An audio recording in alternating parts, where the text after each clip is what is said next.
Study IQ IAS, अब तैयारी हुई affordable. Welcome to study IQ's new initiative the podcast. मैं आपका होस्ट दीपांश मूरजानी आपका स्वागत करता हूं। द पॉडकास्ट के लास्ट एपिसोड में हम लोगों ने कंपनी रूल फ्रॉम 1773 टू 1858 तक एक्ट्स की डेवलपमेंट पढ़ी। उसी का कंटिन्यूएशन पार्ट आज हम लोग पढ़ेंगे, that is crown rule from 1858 to 1947। Sir, जैसे कि हमने कंपनी रूल को स्टडी किया और नेक्स्ट क्राउन रूल आया, तो ये एक शिफ्ट हम गवर्नमेंट ऑफ इंडिया एक्ट 1858 में ऑब्जर्व करते हैं। Can you explain its background and features of the government of India act 1858? जैसे कि हिस्टोरिकल इवेंट 1857 रिवॉल्ट को इंडियन नेशनल मूवमेंट का स्टार्टिंग पॉइंट बताया जाता है। उस इवेंट की वजह से British government in London felt that company was failing to manage complex situations in India. इसी वजह से India was to be governed under the name of her majesty. To simplify it ended the system of double government. इसका मतलब COD और BOC यानी कि court of directors और board of control को एबॉलिश किया गया और इंडिया को रिप्रेजेंट करने के लिए गवर्नर जनरल ऑफ इंडिया को वॉइस रॉय ऑफ इंडिया बनाया गया और इंडिया के first voice Roy Lord Canning बने। अब जबकि इंडिया में वॉइस रॉय बनाए गए, लंदन में बैठे हुए ब्रिटिश पार्लियामेंट को एक नए ऑफिस की ज़रूरत थी और इसी वजह से secretary of state for India की नई पोजीशन बनाई गई।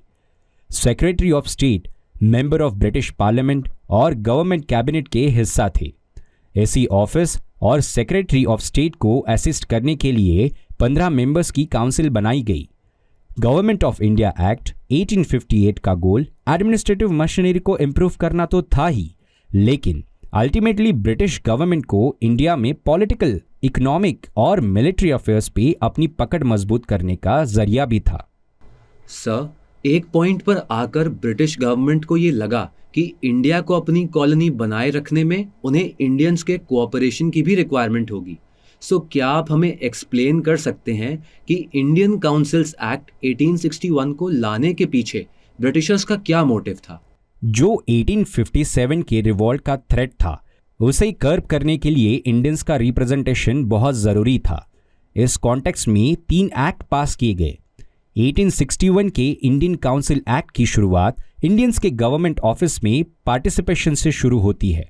लोकल इंडियंस के कोऑपरेशन की इंपॉर्टेंस को समझते हुए वॉइसरॉय ने लोकल इंडियंस को नॉन ऑफिशियल मेंबर्स की तरह इंक्लूड किया, बट इंडियंस को इंक्लूड करने के लिए न्यू लेजिस्लेशंस की जरूरत थी।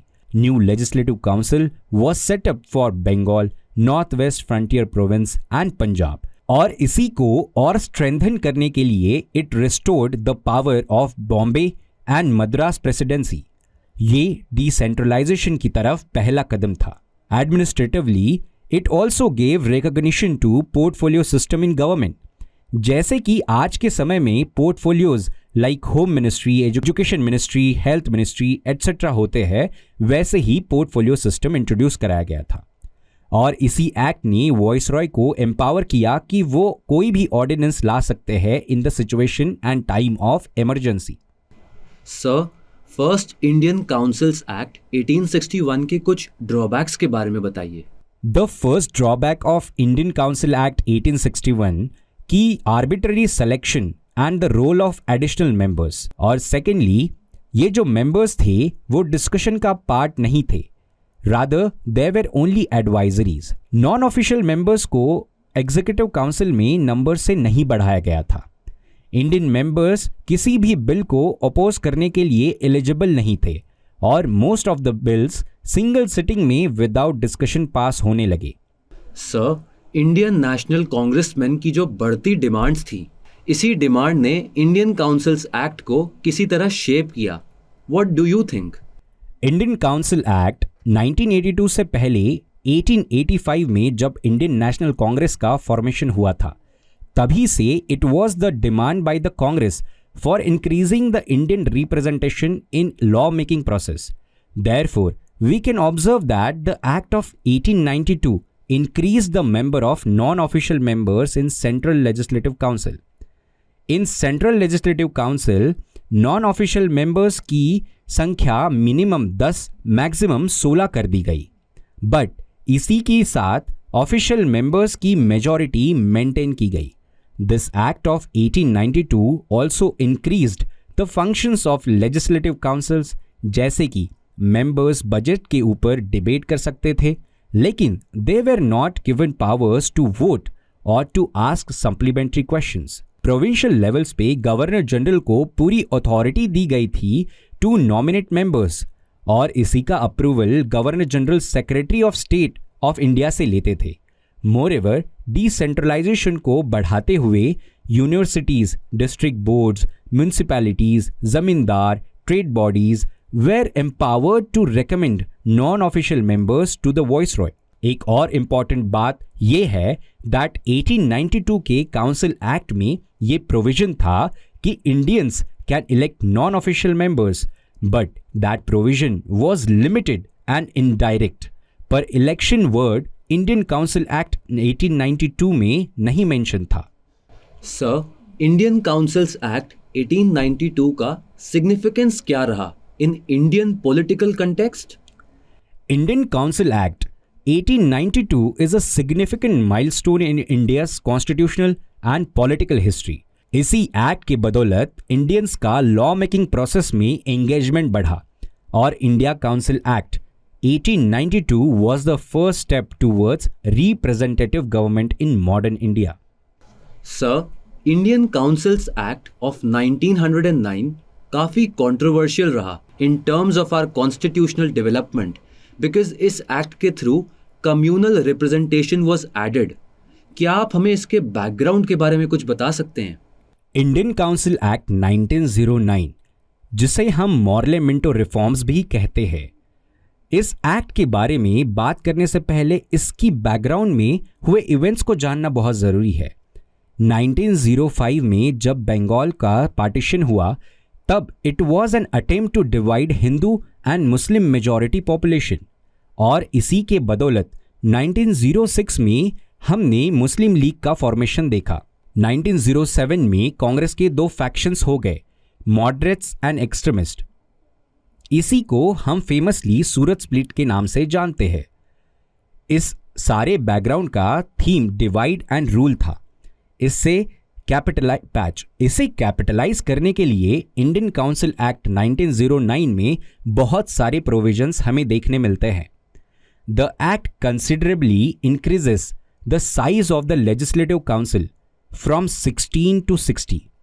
हालांकि नॉन ऑफिशियल मेंबर्स बढ़े थे, it retained the official majority in central legislative council, but at the same time it allowed provincial legislative council to have non official majority. यह पहली बार था जब Indians became member of executive council of viceroy and governor. Satyendra Prasad Sinha viceroy council के पहले Indian member बने, और जो इलेक्टेड मेंबर्स थे वो इनडायरेक्टली लोकल बॉडीज से इलेक्टोरल कॉलेज के थ्रू आते थे। It also widen the deliberative functions of legislative members. उदाहरण के तौर पर मेंबर्स अब सप्लीमेंट्री क्वेश्चंस पूछ सकते थे, बजट के ऊपर रेजोल्यूशन मूव कर सकते थे।